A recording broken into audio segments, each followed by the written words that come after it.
We've talked about some of the Negro entrepreneurs in Philadelphia with some of their failures and also some of their successes. And we've also dealt with the new trade industries coming into the city and how the whites largely excluded Negroes from participating in them. Now let's take a look at what Dr. Du Bois calls the semi-professional and the laborers, so we can see how they did and what struggles they faced, right? And so we're continuing from the 1899 book, The Philadelphia Negro. And we're going to start right here by looking at this table, which shows the number of Negro clerks, semi-professionals, and responsible workers in relation to the number of jobs in each field. So out of a total of 46,393 of these jobs, Negroes only held 326 of them. That's it, right? Now let's go into a little bit more of this before we get into the laborers. There are about 60 colored policemen on the force at present, and the general impression seems to be that they make good average officers. The Southern whites from the early 1800s would have been turning in their graves at this news. Y'all done let the Negroes in the police force? Yeah, they did. And there were 60 of them, and they made good average officers too. They were first appointed to the police force by Mayor King in 1884. At first, there was violent opposition, which would have been listened to had it not been for political complications. Violent opposition from who? The whites. The laboring whites, to be more specific, who for sure could get violent. I don't think the white community really reduced in their widespread, aggressive mob-type violence against the blacks until probably the late 60s and 70s. I believe that's when it sharply slowed down. But any time before, especially in the late 1800s, they were still violent because they were trying to maintain what whiteness meant as a status. That's why violent opposition came as a result of Negroes becoming police officers, because it indicated a steady move up for Negroes. And a move up for blacks simultaneously means a step down for whites in the racial worldview. The Negro policemen are put on duty mostly in or near the chief Negro settlements, and no one of them has yet been promoted from the ranks. From 1884 to 1896, none of the Negroes had been promoted. That's either from one of two things. Either the Negroes weren't as qualified as the whites for the promotion, or whites were purposely holding them back. Dr. Du Bois already mentioned that Negroes made good average officers, so I'm inclined to believe that whites were just holding them back, right? I can't see any other reason how after 12 years on the force, no Negroes were promoted, unless it's due to race. But let's continue. The number of Negroes in government service is as follows. That's this table here with the 4 occupations. We can see that Negroes were employed the most in the post office, 17 of them to be exact, who could handle the mail with precision. Beside these, there are a number of messengers and ordinary laborers. In many cases, these clerks have made very excellent records. They were high performers, as in the case of the discount clerk in the tax office, who has held his position for many years and is perhaps the most efficient clerk in the office. That means he outperformed the whites and anyone else who had worked in there as well. That's how he could hold his position for many years. Or again, the Negro postmaster and employees in the post office at Wanamaker's store who have been unusually successful in administrating the second largest substation in the city, fire. I always like hearing about people who are good at what they do, right? No matter what the job is. It's just something unique about being highly skilled in an area. And apparently, the Negroes at this large postal substation were unusually skilled and successful in handling the mail for the city. In a few cases, certain Negroes have received office through political influence and have been plainly unfitted for their work. Some Negroes were really diversity hires and not really qualified for the position. And this is one of the reasons why I like throwback writers like Du Bois, because many of them were very honest during this older type era. The objective was to tell the truth as best as one could and to be honest. It wasn't to try to butter up the situation to make it look like something that it was not. So along with the skilled Negroes who were actually well qualified for the work and excelled, there were Negroes who were unfit for their work and got in through political favors. In other words, they were somehow cutting deals behind the doors with the whites to get them in that position. Okay? The black community has been corrupted for a long time, which is just one more reason why it's time to make the exit from it, right? There has always been too many people willing to do too many things in order to get money and power in there. And their interest has been in themselves as an individual and not on the people as a collective. And the whites have always known that and have always strategically used that to their advantage. So just be mindful of that, because it's going to keep coming up throughout history. There are a few clerks in responsible positions, one employed by the Pennsylvania Railway Company, another in a bank. Such cases, however, are rare. The great mass of the men and a large percentage of the women are manual laborers who worked in these jobs: teamsters, janitors, stevedores, hod carriers, hostlers, elevator men, sailors, china packers, and night watchmen. Besides these, there are the ordinary porters, errand boys, newsboys, and day laborers, whose earnings vary considerably, but usually are too small to support a family without much help from wife and children.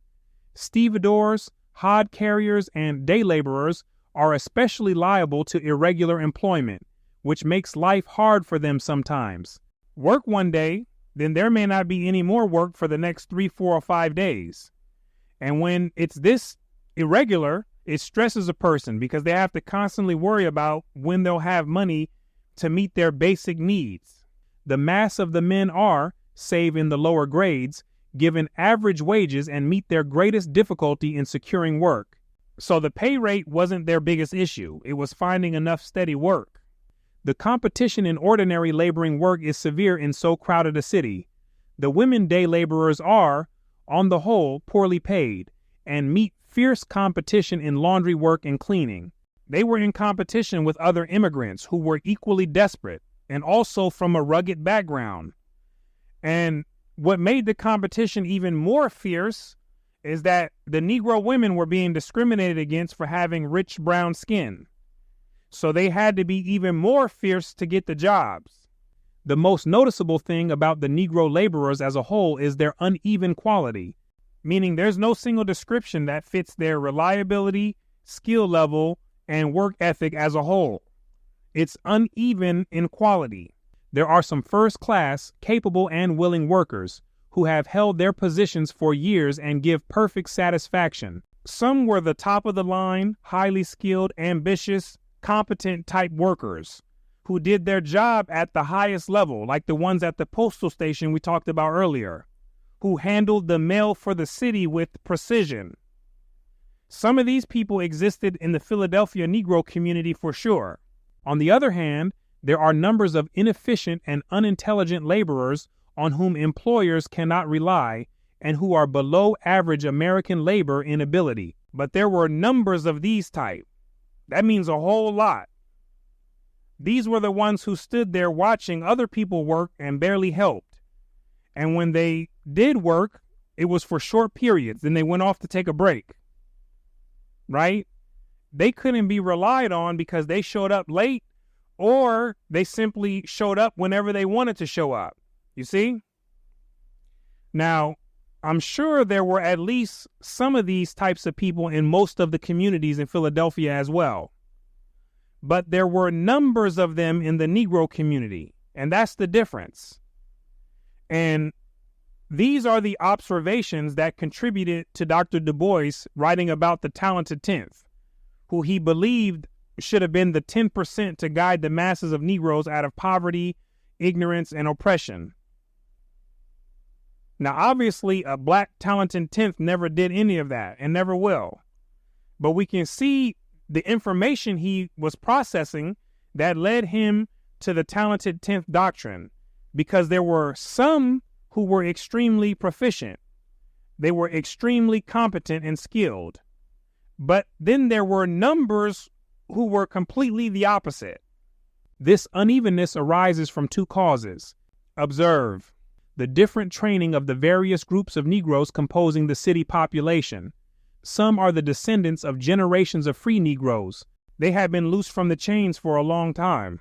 Some of trained house servants, long in close contact with their masters' families. They had been in close proximity to the northern whites for a long time, and as a result, they picked up a lot of the customs, the habits, views, expectations, standards, and so forth, the things that prepared them for independence in the city. Because besides the whiteness, owning people, and constantly trying to dominate people, the whites, and specifically the northern whites, did possess a lot of skills, and they developed an advanced outlook on civilization, right? That's just what it is. We have to be honest and tell things how they are, and that's what it is. So Negroes who worked closely with them as house servants, they obviously picked up some of those patterns over the generations, which set them up for better success in the city. Others are the sons of field hands, untouched and untrained by contact with civilized institutions. The field hands were the most wobbly in the mind because they were destroyed in the mind over generations, and they were pretty much left to themselves in the slave cabins to create culture and figure out the world for themselves. So for the most part, they didn't have close contact with cultivated people. They didn't work and live in the big house with the master, so they didn't pick up some of the advantages that the trained house servants did to prepare them for the city. All this vast difference in preparation shows vast differences in results. This is one reason why some Negroes were first-class, capable, and willing workers, and why numbers were inefficient, unintelligent, and below-average laborers. Those are the results he's talking about. The second reason lies in the increased competition within the group and the growing lack of incentive to good work, owing to the difficulty of escaping from manual toil into higher and better paid callings. The second reason was that there were too many blacks competing for the same jobs, and whites barred the door to advancement within these jobs. They were purposely keeping Negroes at the bottom, which influenced the decrease in morale and motivation. So Negroes may have looked at this situation and thought to themselves that it wasn't worth putting out much effort since it wasn't going to amount to anything and it wasn't going to get much of a reward. The higher classes of white labor are continually being incorporated into the skilled trades or clerical workers or other higher grades of labor. Sometimes this happens with Negroes, but not often. White workers had a ladder and were using it to climb, and only sometimes Negroes were allowed on it, which suggests one of three things. One, that these Negroes were unmatched in talent. Two, no one else had the skill to do the job. Or three, they were worshiping the devil. No, I'm just messing. But the first two for sure. So, with few exceptions, most blacks were stuck at the lowest position. The first-class ditcher can seldom become foreman of a gang. The hod carrier can seldom become a mason. The porter cannot have much hope of being a clerk, or the elevator boy of becoming a salesman. Consequently, we find the ranks of the laborers among Negroes filled to an unusual extent with disappointed men, with men who have lost the incentive to excel and have become chronic grumblers and complainers, spreading this spirit further than it would naturally go. They complained, but their complaining was justified in this case, because you can imagine working somewhere and actually being good at the job, but never getting promoted strictly due to skin color, right? This has to be the most childish thing in the world, but this is how the society was ran. At the same time, this shutting of the natural outlet for ability means an increase of competition for ordinary work. Without doubt, there is not in Philadelphia enough work of the kind that the mass of Negroes can and may do, to employ at fair wages the laborers who at present desire work. The result of this must of course be disastrous, and give rise to many loafers, criminals, and casual laborers.